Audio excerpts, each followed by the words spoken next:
Are Rahman, जिन्होंने 1990 की Tamil film रोजा से फिल्म्स में म्यूजिक डायरेक्टर के तौर पर शुरुआत की। इस फिल्म के गीत जब हिंदी में डब किए गए तो बहुत पसंद किए गए। इसके बाद इन्होंने कई तमिल फिल्म्स का सुपरहिट म्यूजिक दिया, जिनमें से कई फिल्म्स को हिंदी में डब किया गया, जैसे बॉम्बे और जेंटलमैन। लेकिन इनकी पहली हिंदी फिल्म जिसके लिए इन्होंने म्यूजिक दिया था वो थी 1995 की रंगीला। और म्यूजिक बनने के प्रोसेस में राम गोपाल वर्मा, जो इस फिल्म के डायरेक्टर थे, वो क्यों हैरान भी थे और नाराज भी। ए.आर. रहमान से आज यही बताने वाली हूँ, रील नहीं रियल स्टोरीज में।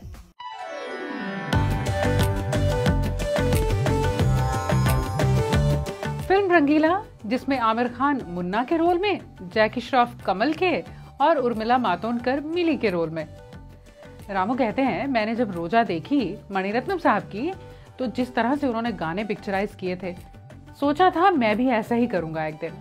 और रोजा में जो म्यूजिक रहमान ने दिया था, मैं भी सबकी तरह कायल हो गया था उनका। लेकिन उस वक्त अन्नू मलिक का नाम बहुत बड़ा था बाजीगर के साथ, और प्रोड्यूसर्स चाहते थे कि अन्नू मलिक को लिया जाए। तो फिर तय हुआ कि फिल्म नायक के लिए अन्नू मलिक और रंगीला के लिए ए.आर. रहमान, क्योंकि उस वक्त तक ये श्योर नहीं था कि ऐसा म्यूजिक नॉर्थ में काम करेगा या फिर नहीं। रहमान की ये पहली हिंदी फिल्म थी।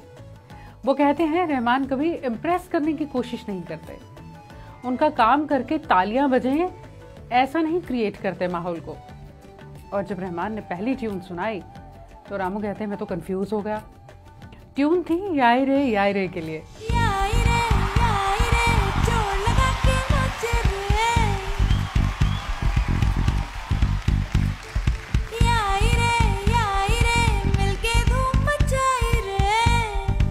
मुझे लगा रहमान को सुनकर जैसे किसी अफ्रीकन जंगल में कोई दूर गा रहा है। आवाज भी हाई पिच है रहमान की, उन्होंने खुद ही गाकर भेजा था। वो कहते हैं, मुझे समझ नहीं आया कि मैं क्या कहूँ। तब मैं और मणिरत्नम बहुत मिला करते थे। मैंने उनसे बात की, उन्होंने इसे 2-3 बार सुना और कहा कि तुम इस धुन को ले लो, और अगर कुछ नहीं हुआ तो कम से कम इतना तो जरूर है कि पहले ऐसा म्यूजिक नहीं सुना है। और ये सच साबित हुआ। फिर आई बारी गीत हाय रामा की।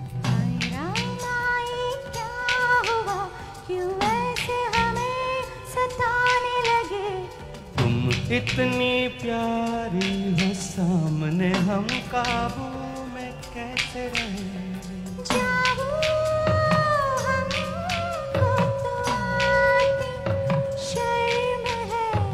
तेरी ऐसी अदा पे तो फिदा हम है। रामू कहते हैं, मैं और रहमान दोनों गोवा गए, 2 कॉटेजेस में ठहरे। कुछ नहीं हो रहा, 1 दिन निकल गया, 2 दिन निकल गए, 3 दिन निकल गए, और रहमान को 4-5 दिनों के बाद कहीं और जाना था। वो कहते थे, मुझे भी जल्दी थी। मैंने कहा कि मुझे शूटिंग करनी है, अभी तो कोई गीत नहीं बना, कुछ तो दो। रहमान बोले, एक बात कहूँ, नेक्स्ट टाइम मुझे कहीं म्यूजिक बनाने के लिए लेकर जाओ तो ध्यान रखना कि जिस कमरे में मैं ठहरूं उसमें टीवी ना हो। यानी 4-5 दिन तक रहमान टीवी ही देख रहे थे। अब रहमान ने इसके जवाब में जब उनसे पूछा गया था तो उन्होंने कहा, मैंने टीवी देखा था, और दूसरे दिन टीवी पर आ रही थी फिल्म मुगल-ए-आजम, और उसमें एक सीन था सलीम और अनारकली के बीच, एक मोमबत्ती है और पीछे बड़े गुलाम अली साहब राग गा रहे हैं। रहमान कहते हैं, मैं इससे इतना प्रभावित हुआ कि मैंने सोचा कि जैसे रामू ने कहा है सेंशुअस गाना चाहिए, क्लासिकल भी कितना सेंशुअस हो सकता है, हम कंटेम्प्रेरी में क्यों जाए। तो टीवी से ये आइडिया तो मिला था। वैसे उस वक्त रामू कहते हैं, मुझे इतना गुस्सा आया था और ये सोचकर हैरान कि मुझे इसने बता भी दिया कि मैं टीवी देख रहा था। वो कहते हैं, वापस आते हुए मैंने रहमान से फ्लाइट में बात ही नहीं की, और मुंबई पहुंचकर रहमान बोले, मैं आपको चेन्नई से ट्यून भेजता हूँ। और जब वो भेजी, जिसके लिए रेफरेंस दिया था, काटे नहीं कटते ये दिन ये रात, मिस्टर इंडिया का, लेकिन वो ट्यून कुछ इस तरह से थी कि सुनकर लगा कि शायद इनकी दूसरी फिल्म इनकी हैं भी या नहीं। और मैंने रेफरेंस दिया था कुछ और इन्होंने गाया कुछ और। इन्होंने रहमान को फ़ोन किया, बोले, ये गलती से तो नहीं भेज दिया। वो बोले, नहीं, आपके लिए ही भेजा है, नहीं पसंद आया। और रहमान कभी भी कन्विंस नहीं करते कि नहीं नहीं ये अच्छा है, आप इसे फिर से सुने। मगर रामू कहते हैं, जब मैंने इसे बार बार सुना तो मुझे लगा कि कुछ तो बात है। मैंने फिर रहमान को कॉल किया और पूछा, ये चलेगा? रहमान बोले, यकीन करो ये बहुत चलेगा। और जब चेन्नई जाकर तैयार हुआ गीत सुना तो वो कहते हैं, मैं हैरान रह गया गीत जिस तरह का बना था। ये तो क्लासिकल म्यूजिक लग रहा था पहले। वो ट्यून थी गीत हाय रामा ये क्या हुआ, इस गीत के लिए। क्या हुआ, क्यों ऐसे हमें सताने लगे, तुम इतनी प्यारी हो सामने हम काबू में कैसे रहे। अब आप बताइए, ये गीत चला कि नहीं चला? इस फिल्म के म्यूजिक लॉन्च को इनॉग्रेट ए.आर. रहमान की मां ने किया था। इतना खूबसूरत जेस्चर। इस फिल्म के गीतों में कई सिंगर्स ने अपनी आवाज़ दी थी। आशा भोसले, सुरेश वाडेकर, हरिहरन साहब, उदित नारायण, आदित्य नारायण, श्वेता शेट्टी, कविता कृष्णमूर्ति, स्वर्णलता, चित्रा जी भी, और खुद ए.आर. रहमान ने भी गाया था। हर गीत बहुत सोच कर गवाए गए थे, जैसा कि रहमान के लिए कहा भी जाता है कि उन्हें जैसे मालूम हो कि ये गीत किस सिंगर की आवाज में सूट करेगा।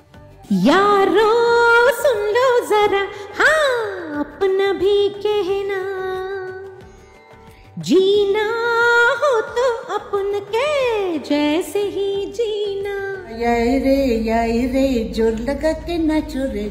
है रामा ये क्या हुआ, क्यों ऐसे हमें सताने लगे, तुम इतनी प्यारी हो सामने हम काबू में कैसे रहे। क्या करे क्या ना करे ये कैसी मुश्किल है, कोई तो बता दे इसका हल ओ मेरे भाई, कि एक तरफ तो उससे प्यार करें हम और उसको ही ये कहने से डरे हम। जाने कैसा है, क्या कहे ये कुछ ऐसा है, कभी दर्द देता है, कभी चैन ये देता है, कभी गम देता है, कभी खुशी देता है। आई आइयो इला वो मांगता है क्या, वो बोलो, हाँ बोलो। इन्होंने फिल्म इंडस्ट्री में म्यूजिक को एक नई दिशा दी, नया मोड़ दिया। जिन सिंगर्स ने भी इनका कंपोज किया हुआ गीत गाया है वो यही कहते हैं कि Rahman is open to experiments. मैं दंग रह गई कि ऐसे कैसे हो सकता है। तो उसमें वॉयलिन्स थे, उसमें पता नहीं क्या क्या म्यूजिक उन्होंने डाला था, रिदम डाले थे, सब कुछ। तब मुझे पता लगा कि ये बहुत साउंड इंजीनियर हैं और मिक्स करना और बजाना और क्या लेना चाहिए उनको पता है। आज बात फिल्म रंगीला की कर रही हूँ तो हाँ, इस फिल्म के कोरियोग्राफर सरोज खान और अहमद खान, उनकी कोरियोग्राफी भी कमाल की थी। इस फिल्म का आपका कौन सा गीत है जो फेवरेट है, कमेंट्स में लिखिएगा।